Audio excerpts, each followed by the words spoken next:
Hey everybody, it's Christina Holloway here. Welcome back to my channel. Today we're going to talk about sexual harassment in the workplace and how to handle it. This is a very big topic, so I'm going to keep it inside the following outline. We're going to talk about what sexual harassment can look like in the workplace. Then we're going to talk about 5 things you can do to reduce or eliminate the problem without leaving your job. Now, while it's possible to navigate this situation and be successful, many times people are put in a problematic environment that cannot be corrected. So I'm acknowledging that right now. Also, I'm going to walk you through my own experience of sexual harassment at work by my boss, and I'm going to talk about a colleague of mine who is a man and how he handled being sexually harassed by his female boss. She's the toxic boss I've mentioned in a few other videos. 2 different situations with 2 different outcomes. Quick disclaimer, I'm not saying that how we handled these situations is the right way. I'm just presenting you with real scenarios and how they played out. If you're facing a similar circumstance, just know that you're not alone and that you have options. Real quick, if you enjoy this content and want to learn more about how to make power moves in your career, make sure to follow my channel and hit the notification bell so you never miss a video from me. All right, so let's get started. Number 1, understand sexual harassment. Here's what sexual harassment is. Unwelcome and inappropriate sexual remarks or physical advances in the workplace or other professional or social setting. In my experience, which is not your experience, in my experience, the people who do it passively don't realize that they're doing it. Maybe they've seen other people doing it without consequence and they think it's benign. That is one situation.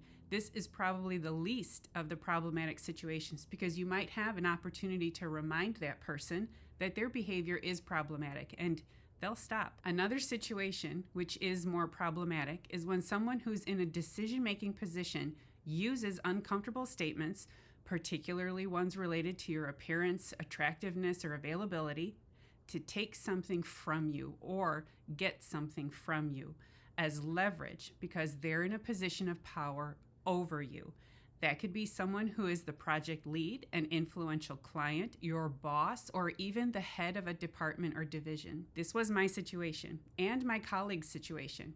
We were both harassed by our bosses, but this happened at 2 different companies. So for me, I had a job working for an executive team at a mid-sized company, and I was in my 20s, about 24 years old.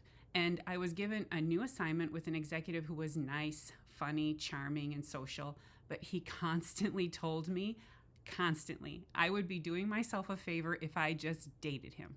Just one date, I wouldn't regret it, and if I'd have the time of my life. And he didn't just do this in his office in private, he also said it in front of other people. Didn't care who heard him. So this led me to believe that he'd done it with many people who worked for him before with no consequence. And it was persistent. And I tolerated it, for a while. I didn't say anything because I wasn't sure how to handle it. And I also thought if I ignored it, he would just stop. He did not. Number 2, do your homework. By documenting each instance of sexual harassment, including dates, times, locations, and descriptions of what occurred. This will help you have a clear record of the incidents, and it better helps you recall the situation if you decide to talk about a specific incident. Create the document, but don't share it yet. If you're going to save it on your work computer, make it encrypted or password protected. Keep it private for now. Familiarize yourself with your company's specific procedure for reporting such incidents and make note of it in case you need to follow it. If you go that route, follow it accordingly. For me, I checked the company's policy, but it wasn't helpful. Filing a formal complaint and turning it into an investigation wasn't going to be the best avenue for me. At that time, and in that moment, that's what I thought for myself. You might be facing a different reality. If so, outline a number of different paths you can take when you move forward. Think about it, and then decide which path makes the most sense for you. Strategically, you can also create up to 3 scenarios for yourself. 1, give a personal warning. 2, consult someone else privately by sharing your experience. And then 3, when you're ready, file a formal complaint. That's one way of doing it. Not the best way, not the only way. Number 3, seek support. If you feel comfortable, confide in a trusted colleague, friend, or family member about what you're experiencing. They can provide emotional support and advice. For me, Once I realized that this was going to be problematic, mostly for my ability to be productive while facing a huge distraction, I spoke to my colleague who sat next to me. She was important for two reasons. One, she had witnessed everything, and she watched me and waited until I spoke up and said something to her. Two, she worked for his boss, who was the head of the department. For me, it was an extremely strategic move to involve her in my problem. I had decided not to go to HR right away, and instead, I started having conversations, very stealthy conversations with my colleague, the assistant to my boss's boss. And of course, she knew that this guy was a problem and that his behavior was problematic. Now, I'm going to fast forward a few years to the other company where I worked. I've mentioned my toxic boss before. She was a complete narcissist, and I'm pretty sure she had a borderline personality disorder. One day, she announced she had hired a new training associate, and he was starting that day. When he showed up, he was young, also in his 20s, and very handsome. He was just a very handsome man. My boss leaned over to me and a couple of other women and said, "You're welcome." And she winked and laughed. She then continued to make this a running joke for the first, 6 to 9 months he was there. She'd always schedule private meetings with him to do a simple debrief, comment on his cologne, schedule lunch meetings, and ask him to sit next to her. Seriously, it was nauseating just retelling it, and he just tolerated it. It seemed at the time that because he was such a handsome man, he just took this behavior as a benign burden to bear. He didn't complain, he didn't seek support, and he didn't want to make waves, so he just tolerated it. And one time when she was making comments in front of me and the other women, someone happened to mention that she should be careful because she was coming across a little too creepy. But I also mentioned that he could quit, and she said that would be terrible, so she toned it down and eventually stopped focusing so much on his appearance. I don't think anyone ever said anything to him, but within a year, he started to open up and find engagement. His behavior changed, definitely, once the focus moved away from his appearance and onto his work contributions. If you need to set a boundary around inappropriate comments during work from someone who will not leave you alone, you can say something like, "This conversation is making me uncomfortable. I'm just going to remove myself from this meeting or this conversation or this call."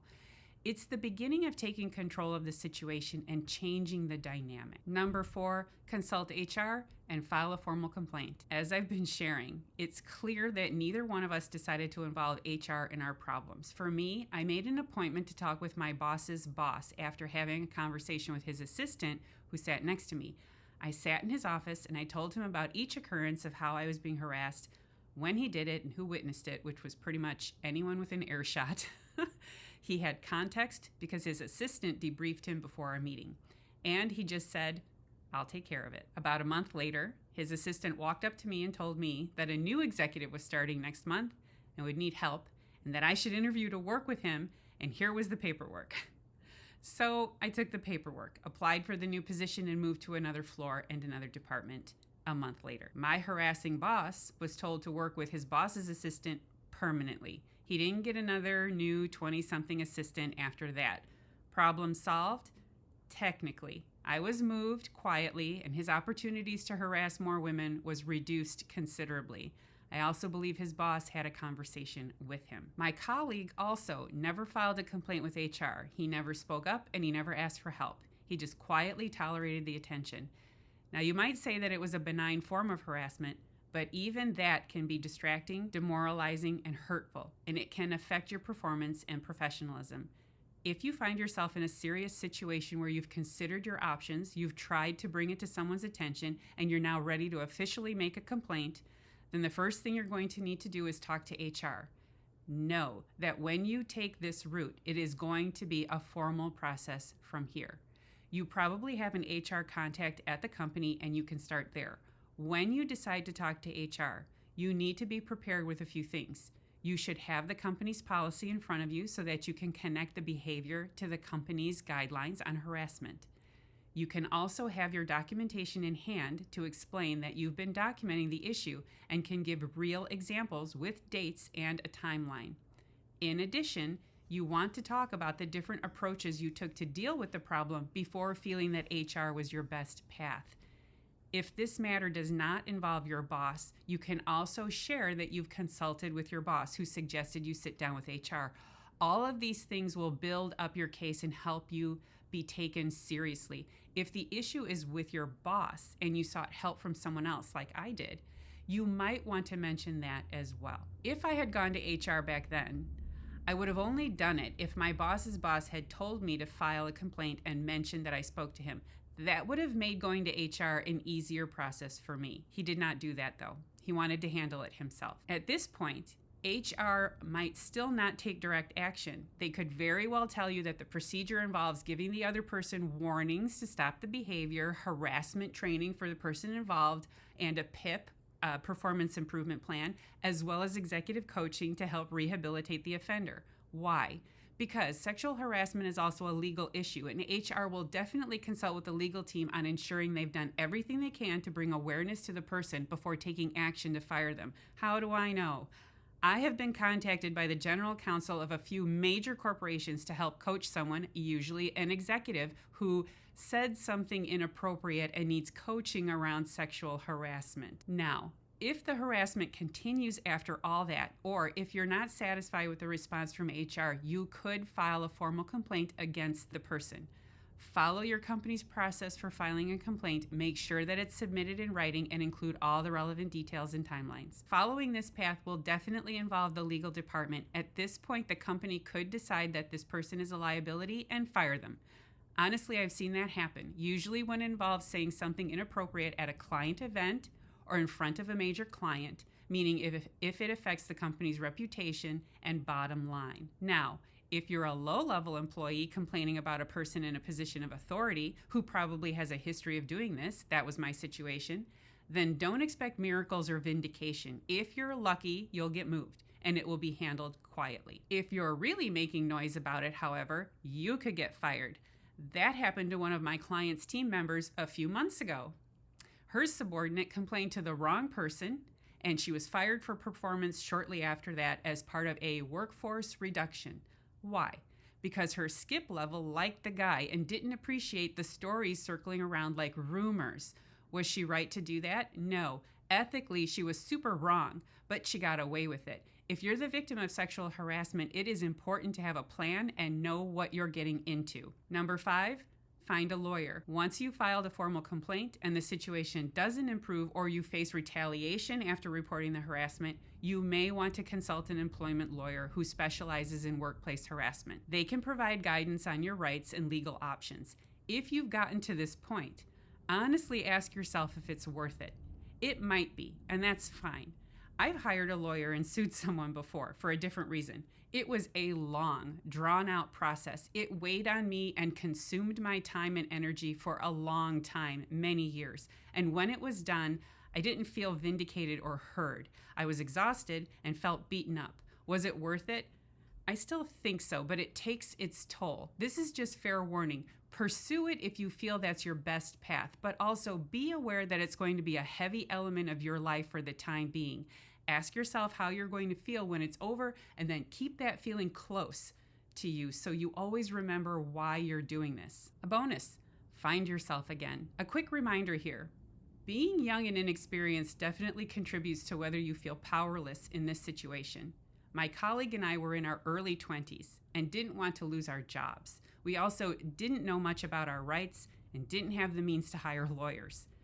Do what you can in the situation you're facing so that you can get to a better work environment. This power dynamic is an important factor in how sexual harassment can be used against you. Dealing with sexual harassment can be an emotionally and mentally draining experience.